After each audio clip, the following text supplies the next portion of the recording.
안녕하십니까. 더미래투자연구소 안봉국 소장입니다. 자, 2022년 10월 12일 화요일 주식 특강 시작하겠습니다. 예, 자, 여러분 반갑습니다. 자, 오랜만에 또 이렇게 면대면해서 또 방송하네요. 지난주 이어서 장중에 여러 가지 이벤트가 있어서, 예, 장중에 실시간 방송 녹화를 해서, 예, 진행을 했습니다. 오늘 장중에는 뭐 특별한 거는 없었죠. 예, 없었습니다. 자, 요즘 아침에 저는 평시에 5시 일어납니다. 5시 일어나면은 딱 미국장에 마감해서, 거기에 이제 미국의 일련의 그런 뭡니까? 뉴스들이, 예, 하루에 무슨 일이 생겼다는 것을 한 두세 시간 분량해서 거기에 이제 투자 설명하는 데가 있습니다. 예. 그래서 하루를 시작하는데요. 그리고 채권. 지금 우리 그러니까 너무 복잡하게 생각할 필요 없어요. 솔직히 제가 말씀드렸어요. 보통 투자자들은 그것만 생각하시면 돼요. 금리가 상승기냐 하락기냐. 이게 금리가요, 추세란 것은 계속 오르다가 계속 이게 이 추세가 만들어지는 거예요. 그러니까 금리는 항상 유연하게 계속 가는 겁니다. 바로 변하지가 않습니다. 지금 뭐예요? 아직도 금리 상승기잖아요. 그러면은 주식시장은 앞으로 계속 조정될 가능성이 높다. 이렇게 보시면 돼요. 근데 단지 여러분 잘 보시게 된다면 미국 금리가 물론 이제 다음에 FOMC에서 또 발표하면 지금 또 네 번째 0.75 올라갈 가능성이 크죠. 예. 지난번에 시험률이 3.5% 나왔어요. 오히려 좀 이렇게 시험률이 좀 안 좋게 나오면은 더 좋은데 더 좋게 나와버린 거예요. 시험률이.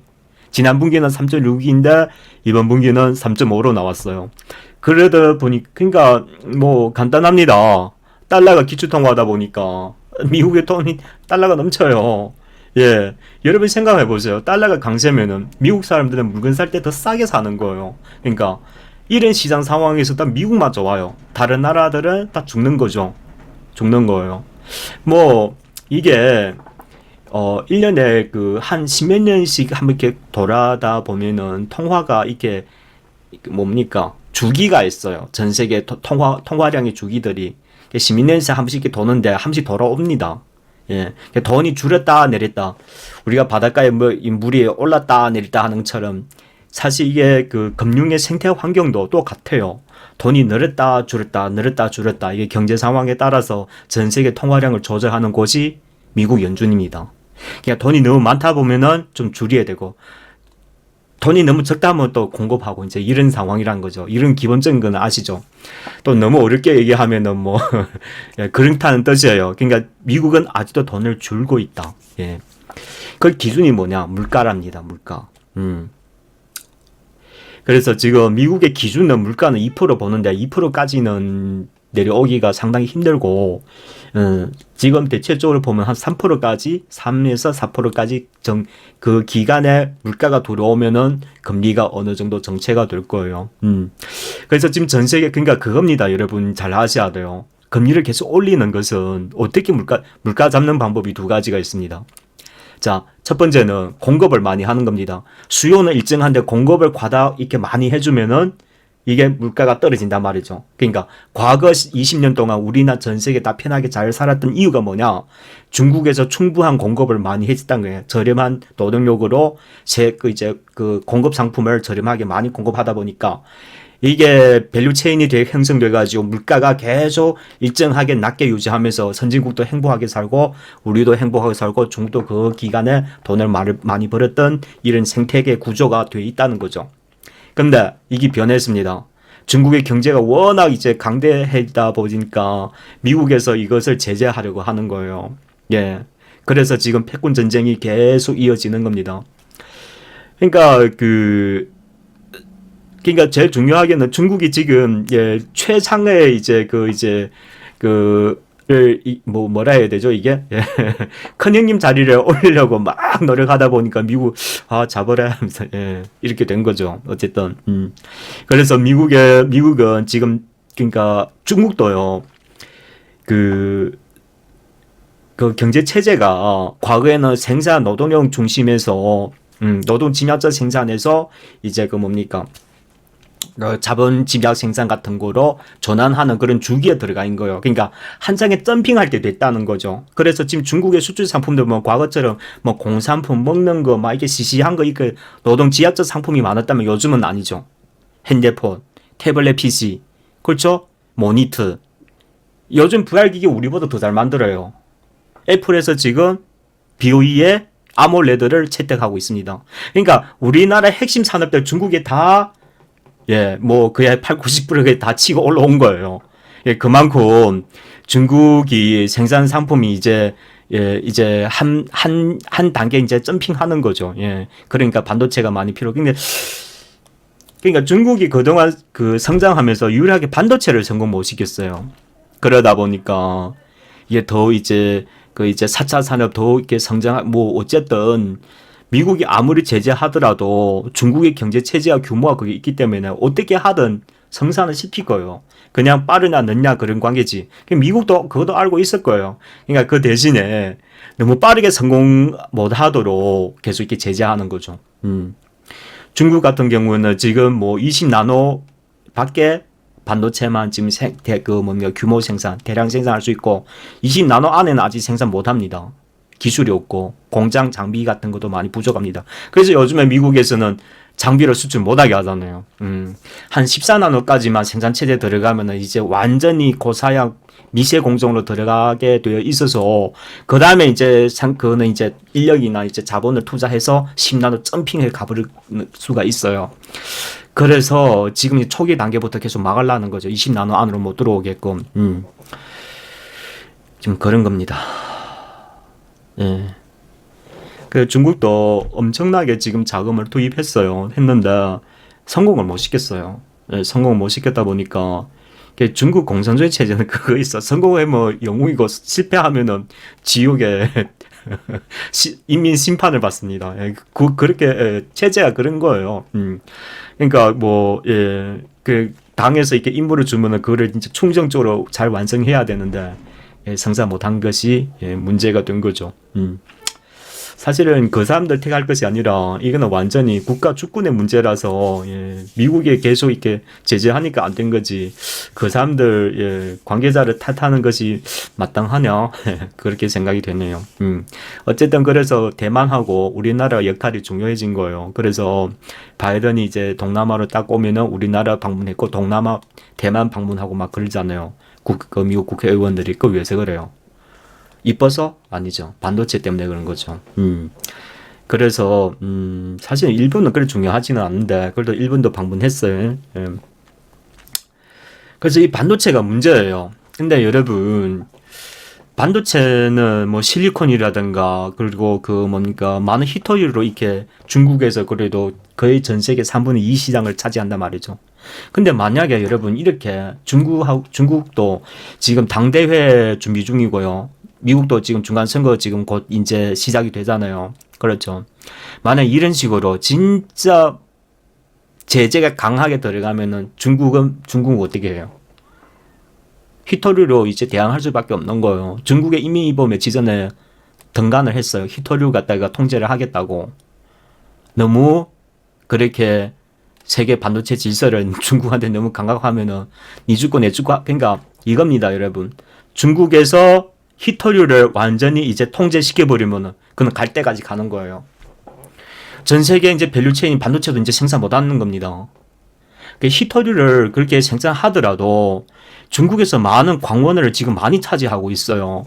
그리고 두 번째, 그 히토류를 생산하는 과정에서 상당히 그 제조 과정이 오염 환경이 가장 강해요.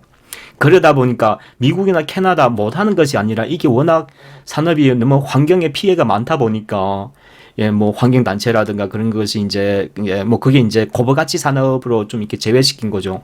근데 그 텀을 타서 중국은 20-30년 동안 사실은 중국이 왜 모르겠어요. 중국의 룰은 그겁니다. 미국의 경제의 60% 이상만 치고 경제 GDP만 치고 올라오면 무조건 때려요. 미국에서는 그동안 1세기 동안 보면 항상 그랬었죠. 그중에 가장 대표 좋은 사례가 90년대 일본이었죠. 일본은 완전히 미국한테 맞아가지고 지금 뭐 허지양부지하도 지금도 아무튼 정치 오락가락 하잖아요. 예. 그래서 그래서 일본 같은 경우에는 경제 혁신이 안 일어나잖아요. 안 일어나요. 여러분, 일본은 20년 동안 연봉이 안 올랐어요. 20년째 연봉하고 지금 연봉 똑같아요. 예. 그게 워낙 일본 같은 경우에는 이제 과거에 90년대 이제 통화 정책을 잘못 사용해가지고, 예, 그런 이유도 있고요. 그리고 일본에는 이렇게 좀 자본 수출을 좀 위주로 하는 그런 경제 체제하고 저금리에서 계속 편안하게 살다 보니까, 예, 기업들이 혁신을 안 하는 거예요. 그러다 보니까, 예, 그와 반대로 우리나라 같은 경우에는 이제 수출을 많이 해야 하니까, 수출을 많이 하려면 경쟁을 해야 되니까, 그러니까 부단히 이제 연구 개발을 해서 지금 이 자리에 올라온 거예요. 우리는 자원이 없잖아요. 그리고 우리나라 통화는 또 기술 통화도 아니에요.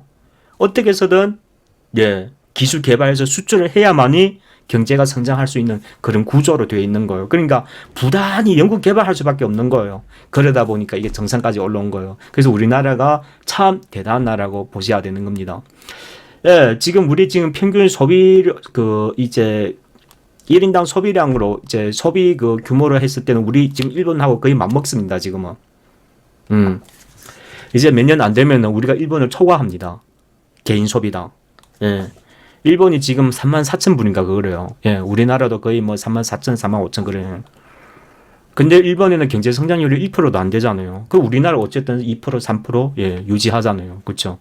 이제 그러다 보니까 일본은 지금 정밀화학, 정밀장비 이거 외에 걔네는 문제 수출할 것도 없어요. 각 분야마다 우리한테 많이 떨어져 있어요. 문화 그리고 엔터, 예, 영화, 반도체, 디스플레이. 근데 여러분 뭐가 문제냐?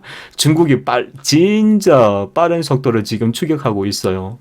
그리고 근데 이제 항공우주라든가 그리고 양자역학이라든가 인공지능 이런 분야가 우리나라보다 더 앞서 있습니다. 예. 그러니까 중국은 앞으로 제일 필요한 것이 반도체가 아니라 시스템 반도체예요. 우리나라도 마찬가지고 우리나라도 메모리 반도체는 강하지만은 시스템 반도체는 전체 시장 규모의 2%도 안 돼요. 대부분 다 일본 대만의 TSMC가 대부분 파운드리를 차지하고 있어요. 절반 이상 시장을. 나머지는 이제 미국에서 하고. 그러니까 이런 체제가 되어 있다 보니까. 자, 그래서 미중 패권 전쟁은 나중에 어떻게 되냐? 그냥 두 가지입니다. 중국은 절대 가만히 있지 않을 거예요. 제가 왜서 이걸 알았냐면 아침에 뉴스 하나 나왔어요. 그러니까 중국의 인민은행의 태도를 보면 되는 거예요. 이겁니다. 여러분 이거 잘 들으셔야 돼요. 만약에 중국에서 미국의 우호적인 태도를 해서 같이 좀 이렇게 미국한테 좀 이렇게 뭐랄까요? 좀 우호적인 그런 이제 방향으로 이제 근접해서 같이 좀 이렇게 공동적으로 잘 해보자는 그런 태도를 취하고 싶으면은 중국 인민은행에서 금리를 올려야 돼요. 금리를 올려야 돼요. 왜? 달러 중심 체제를 인정해 주는 거잖아요. 물론 지금도 인정하고 있지만은 지금은 반대로 지금 가고 있어요, 중국은. 그러니까 그겁니다. 내 나름대로 나의 경제 성장을 잡아가겠다 그런 뜻이죠. 그러면 과거에는 중국에 이런 상황이 발생하면은 중국의 외화가 많이 유출이 됩니다.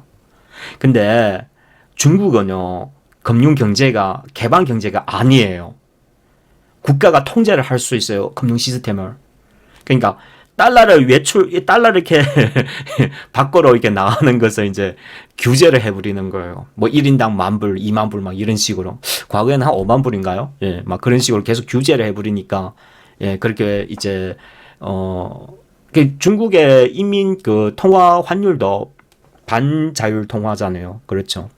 정부에서 고지하는 환율로 예, 통계하는 걸로 그렇게 되어 있습니다. 자, 그런 식으로 하면은 어느 정도 외화 유출을 막을 수 있다는 거죠. 자, 그러니까 그거예요. 부동산을 지키려면 금리를 내리는 게 맞고, 만약에 대외 경제에 그런 이제 그거 하려면은 위안화가 급락하는 것을 방어를 해야 돼요. 방어를 해야 돼요. 근데 만약에 공식적으로 이렇게 딱 근데 참 미국에서 제가 보기에는 이번에 금리 인상은 딱 미국이 중국을 뭐 이렇게 좀 뭔가 해보려고 하는 것이에요. 결론은 보면 제가 보기에는 물론 명분은 물가 잡는 거죠. 물가는 어떻게도 잡을 수가 있어요. 사실은 미국에서 0.5%씩 올려도 충분합니다. 근데 계속 0.75씩 막 올리잖아요. 그거 왜 그래요? 그러니까 그겁니다. 지금 중국의 부동산이 폭락하고 있어요. 그 미국 금리를 이거 왕창 올리면 폭락의 가속도를 더욱 가속화시키잖아요. 중국의 제일 큰 문제가 그거예요. 지방 정부 부채예요. 부동산 부채. 엄청납니다. 그거 뭐 황상할 수 없어요. 그래서 지방 부채, 부동산 지품은 중국의 전체 GDP의 3분의 1을 차지합니다. 그동안은 이제 막 부동산으로 이제 상승 인해가지고 GDP를 키워가지고 국가 경제를 세웠단 말이죠. 근데 이제는 더 이상 거기 안 먹힌다는 거죠. 한계까지 온 거예요. 그러면 어떻게 해? 그러면 산업 전환할 수밖에 없는 게 고부가치 산업으로. 고부가치 산업이 뭐야? 4차 산업이잖아. 반도체, 인공지능, 뭐 이런 거, 양자역학이라든가. 근데 여기 딱 들어가려니까 미국에서 안 돼! 이렇게 가로막아버린 거잖아요. 그런 거죠. 그러니까 결론은 뭐냐. 그러면 중국도 대체가 있어야 돼요. 사실은 그러니까 전 세계 이제 그 생산 체제에서 중국이 강자고, 그리고 이제 통화 정책에서는 미국의 달러가 강자인데 이게 부딪힌 거죠. 그렇죠. 그래서 중국은 자기 혼자 힘이 안 되니까 사우디하고 러시아를 자원국을 계속 끌어당기는 거예요. 여러분 러시아가 지금 200만 배럴을 감축했잖아요. 오펙에서. 아마 제가 생각에는 중국의 입김이 컸을 거예요. 그래서 바이든 금방 뉴스 나왔잖아요. 만약에 사우디가 러시아하고, 그러니까 러시아를 얘기하지만 그 러시아 배경 또 중국이잖아요. 러시아 그 원유 감산에 그런 것이 있었으면은 강력하게 사우디를 제재하겠다고 금방 발언을 했습니다. 미국에서 뉴스 나오는데, 자 이렇게 되면은 이제 양강 체제가 돼버리는 거죠. 에너지 대 공급 대 달러 대 공급. 이게 그러니까 올 겨울에는 진짜 예. 그러니까 인플레이션은 좀 잡히다고 저는 지금 이대로 계속 이렇게 가버리면은 잡히는데, 근데 만약에 겨울 들어가서 지금 제가 제일 큰 지금 어차피 유가도 오르고 석탄도 오르고 하잖아요. 그리고 또 뭐가 있습니까? 천연가스 있잖아요. 천연가스는 가격이 많이 떨어졌는데, 자 이러면 또 표현해 봅시다.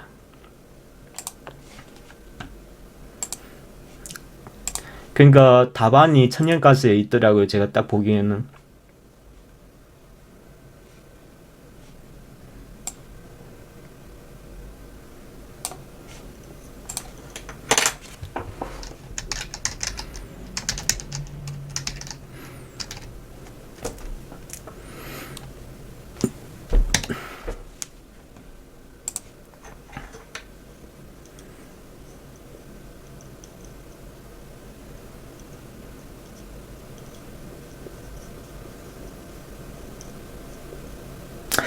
만약에 겨울에 천연가스가 급등하면은 진짜 답이 없는 거예요.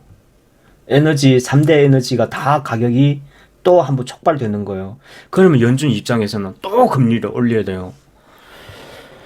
그러니까 우리나라도 지금 대충 경제 상황을 보면은 한 최대 한 4%까지는 그나마 경제를 유지할 수 있어요. 근데 우리나라가 그 만약에 겨울에 이번에 네 번째가 0.75, 미국에서 이번에 0.75 올리면 이제 4.25잖아요. 아직 연준의 금리가 FOMC가 아직 2번 남았어요. 연준 회의가. 그러니까 2번 다 0.75씩 올려버리면은 미국의 금리가 어떻게 돼요? 4.75 돼버리는 거죠. 그렇죠. 그러면은 우리나라가 오늘 0.5가 올렸다면 3.5란 말이죠. 그럼 기본적으로 4% 가야 되는 거예요. 이거는 겨울까지만요. 근데 겨울에 만약에 가스가 재급등한다 하면은 유가도 오르고 석탄도 오르고 천연가스까지 올라버리면은 금리 또 올려야 되는 거예요. 여러분 제가 며칠 전에 보여드렸었죠. 우리나라 지금 회사채 AA 투자 등급이 작년에 1.8%에서 우리나라 지금 5.3%까지 왔어요.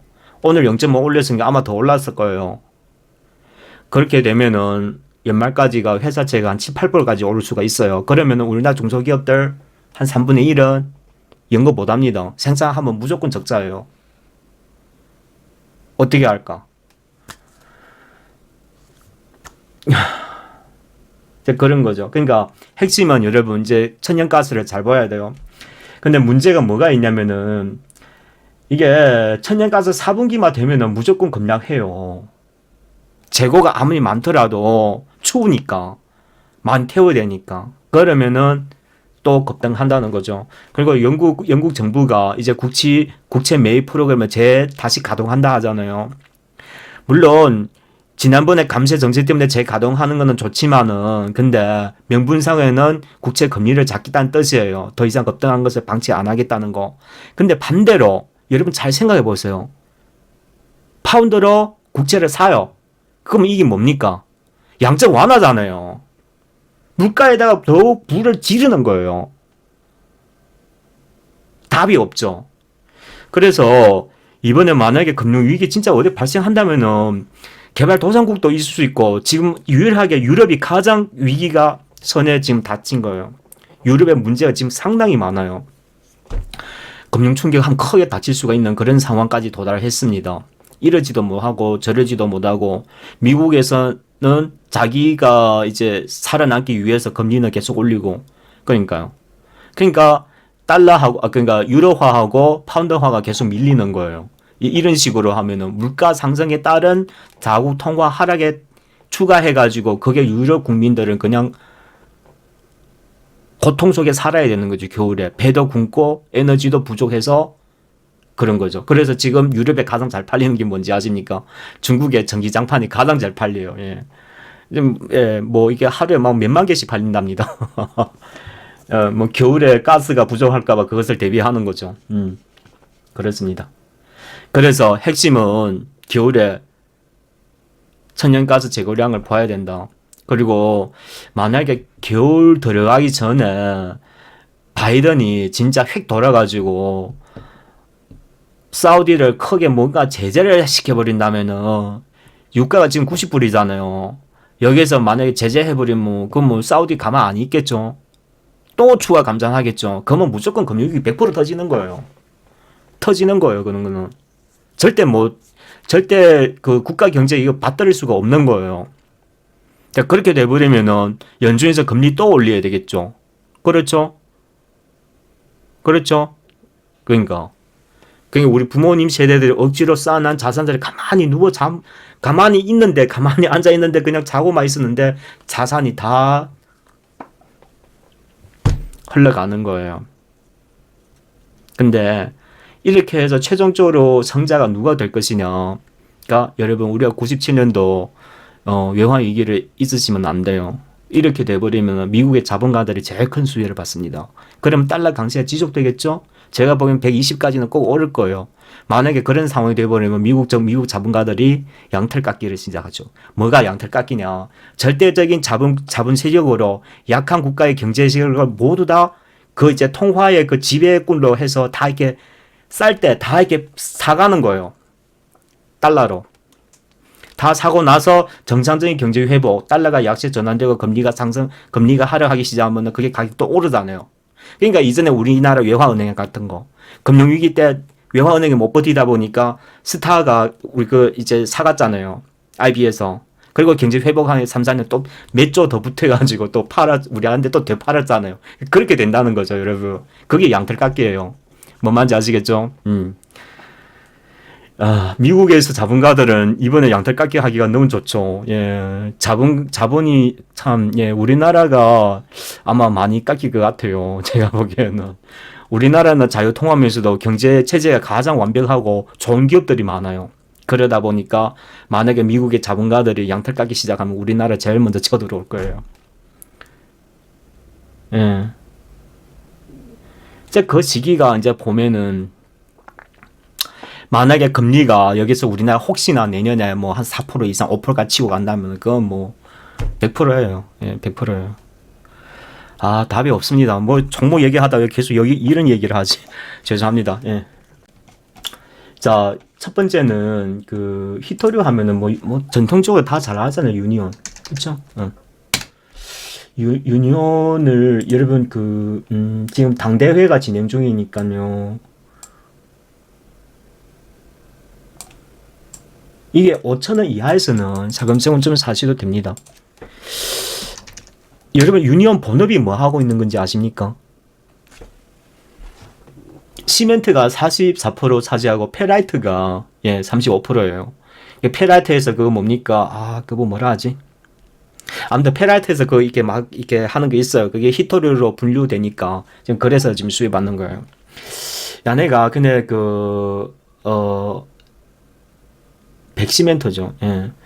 그 기업의 재무제표가 대차 대조표가 아주 좋아요. 작년에 560원이고 올해가 2분기가 1,330원, 주당 순자산이 9,600원이에요. 부채도 96이고 유동성이 61, 배당도 125조예요.